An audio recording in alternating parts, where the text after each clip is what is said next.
thanks for coming again. I hope you guys all practiced a little bit last week, some of the tips that we went over with our chipping and our putting, or our chipping and our pitching. Today we're going to do putting. I like to start with the different types of putters. There's a bunch of different out there. There's probably 1,000 different types of putters. There's mallets, there's blade putters. They all kind of swing differently, and they all have different weights to them. I kind of go with the answer style or the blade style putter.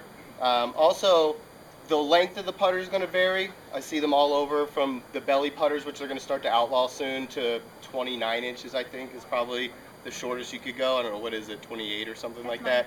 Yeah, something like that. Whatever you're comfortable with, it's really individual, the putting is. We're just trying to repeat the stroke. You'll see all different types of putting strokes out there, from Arnold Palmer to Jack Nicklaus. They all kind of did it differently, but they all repeat the stroke the same every time. There's some loft built into this putter as well. There's about 4 degrees of loft on all the putters. That varies, maybe 1 or 2.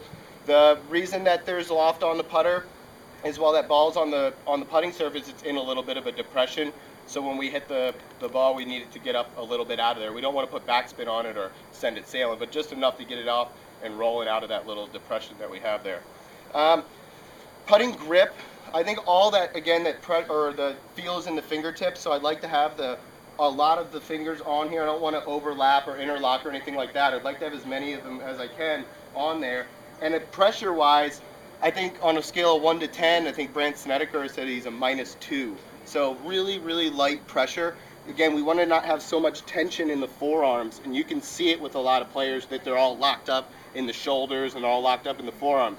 We want to have nice light pressure on that grip, right?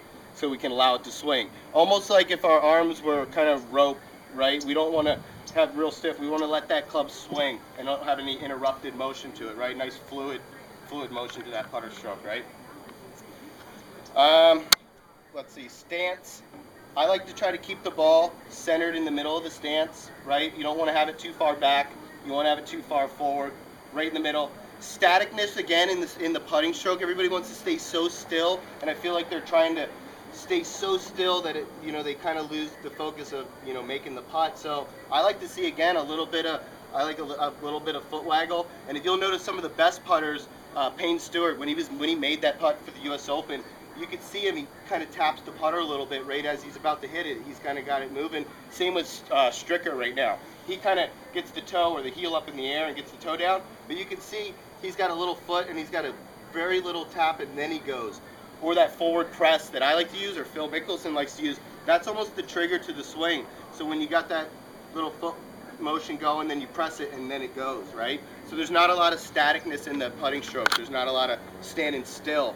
I mean, you could even let the head release. I know a lot of people want to keep that head down and listen for it to go in, but I'm kind of a fan of kind of letting it go ahead and letting it track down that line a little bit. Let's grab the putters. Let's go roll some putts. We'll get on the putting.